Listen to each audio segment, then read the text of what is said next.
ស្ដីពុកម៉ែបងប្អូនទាំងអស់គ្នានឹងសូមស្វាគមន៍មកកាន់ Wild Cambodia Nature ថ្ងៃនេះផងដែរគឺខ្ញុំនឹងនាំអារម្មណ៍ពុកម៉ែបងប្អូនមកស្គាល់សត្វមួយប្រភេទដែលមានរូបរាងគួរឲ្យចាប់អារម្មណ៍និងជាប្រភេទសត្វបក្សីដែលរស់នៅក្នុងប្រទេសកម្ពុជារបស់យើងសត្វនេះផងដែរវាមានឈ្មោះថាត្រសេះបៃតងទ្រូងឆ្នោតឬជាភាសាអង់គ្លេសហៅថា Streak-throated Woodpecker ហើយឈ្មោះវិទ្យាសាស្ត្ររបស់វាគឺ Picus anthophilus តោះយើងទៅស្វែងយល់អំពីសត្វបក្សីដ៏ស្រស់ស្អាតមួយនេះទាំងអស់គ្នាបាទជាដំបូងខ្ញុំសូម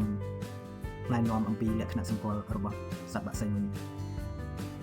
ត្រសេះបៃតងទ្រូងឆ្នោតគឺជាប្រភេទបក្សីដែលមានទំហំនិងប្រវែងខ្លួនប្រហែល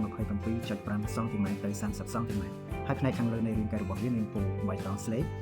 ជាពិសេសនៅលើខ្នងនិងស្លាបហើយនិងកន្លែងចង្កេះមានពណ៌បៃតងលាយលក្ខណៈដែលធ្វើឲ្យងាយសម្គាល់គឺឆ្នោតពណ៌ខ្មៅក្រមៅលើមុខបំពង់កនិងផ្នែកខាងក្រោមនៃរាងកាយវាក៏មានឆ្នោតចិញ្ចើមពណ៌សដែលបង្កើតភាពលេចធ្លោនៅលើផ្ទៃមុខរបស់វាផងដែរ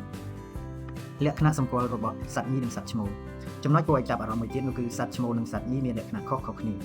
សត្វឈ្មោលមានពណ៌ក្រហមឆ្អៅនៅលើថ្ងាសនិងបន្ទូក្បាលដែលលាតសន្ធឹងទៅដល់កញ្ចឹងកចំណែកឯសត្វញីមិនមានពណ៌ក្រហមនៅលើក្បាលទេក្បាលរបស់វាមានពណ៌ខ្មៅលាយជាមួយឆ្នោតប្រផេះចំពោះសត្វពេញវ័យចំពោះសត្វវ័យក្មេងវាមានពណ៌ស្រអាប់ជាងសត្វពេញវ័យនិងមានរោមមើលទៅមិនសូវជាច្បាស់បន្តមកទៀតខ្ញុំសូមរៀបរាប់អំពីប្រភេទទីជម្រកនិងឥរិយាបថនៃការរស់នៅរបស់សត្វត្រសេះមួយនេះសត្វត្រសេះបៃតងទ្រូងឆ្នោតនេះចូលចិត្តរស់នៅក្នុងតំបន់ព្រៃរបោះព្រៃពាក់កណ្ដាលស្រោងនិងតំបន់ដែលមានដើមឈើដុះរាយប៉ាយជាទូទៅវាអាចរស់នៅតំបន់ទំនាបរហូតដល់រយៈកម្ពស់ប្រហែលជា450ម៉ែត្រទៅ500ម៉ែត្រពីនីវ៉ូទឹកសមុទ្រដូចជាត្រសេះជាច្រើនទៀតផងដែរវាអាចប្រើដើមឈើសម្រាប់រកចំណីនិងស្វែងរកទីជម្រកដូចជាធ្វើរន្ធឬក៏សំបុកដោយឡែកសំឡេងប្រសិនបើអ្នកចូលព្រៃឬសំឡេងខ្លីដូចជាសំឡេងស្រែកដាច់ដែលមានសំឡេងវាអាចជាសំឡេងរបស់ត្រសេះបៃតងទ្រូងឆ្នោតក្រៅពីបញ្ចេញសំឡេងវាក៏អាចប្រើចម្ពោះដ៏មុតស្រួចរបស់វាក្នុងការចោះឬគាស់ដើមឈើដើម្បីធ្វើជារន្ធឬសំបុក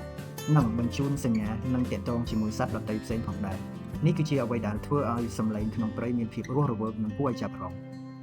បន្ទាប់មកទៀតខ្ញុំនឹងសូមបង្ហាញជូនអំពីការបន្តពូជរបស់សត្វប្រភេទនេះនៅក្នុងប្រទេសកម្ពុជាយើងរដូវបន្តពូជរបស់សត្វត្រសេះបៃតងទ្រូងឆ្នោតនេះគឺក្នុងកំឡុងពេលចន្លោះចាប់ពីខែមីនាដល់ខែឧសភាក្នុងមួយសម្បុកវាអាចមានពងប្រហែល3ទៅ5គ្រាប់ដូច្នេះការការពារសត្វព្រៃនិងទីជម្រកមានសារៈសំខាន់យ៉ាងខ្លាំងសម្រាប់ការរស់រាននិងការបន្តពូជរបស់បក្សីប្រភេទនេះតំបន់ដែលអាចរកឃើញនៅប្រទេសកម្ពុជាត្រសេះបៃតងទ្រូងឆ្នោតគឺជាប្រភេទបក្សីដែលមានវត្តមានបំពោច្រើនបំពោនៅតំបន់ភាគខាងជើងនិងភាគឦសាននៃប្រទេសកម្ពុជាវាក៏អាចរកឃើញនៅតំបន់មួយចំនួនផងដែរដូចជាភាគនិរតីភាគពាយ័ព្យប៉ុន្តែមានលក្ខណៈមូលដ្ឋានមិនសូវសម្បូរនិងជួបញឹកញាប់ដូចនៅតំបន់ខាងជើងនិងភាគឦសានប្រទេសឡើយរាល់បក្សីសត្វព្រៃនិងព្រៃឈើដែលយើងបានឃើញសុទ្ធតែមានតួនាទីសំខាន់ក្នុងប្រព័ន្ធអេកូឡូស៊ីតាមរយៈ Wild Cambodia Nature ខ្ញុំចង់នាំយករូបភាពស្រស់ស្អាតនៃសត្វព្រៃនិងធម្មជាតិកម្ពុជាទៅបង្ហាញដល់មនុស្សក្នុងប្រទេសនិងទូទាំងពិភពលោកសូមស្រឡាញ់ធម្មជាតិគោរពសត្វព្រៃនិងចូលរួមការពារធម្មជាតិរបស់កម្ពុជាសូមអរគុណសម្រាប់ការទស្សនា Wild Cambodia Nature កុំភ្លេច follow និង subscribe ដើម្បីស្វែងយល់បន្ថែមអំពីសត្វព្រៃដ៏អស្ចារ្យរបស់កម្ពុជាសូមអរគុណ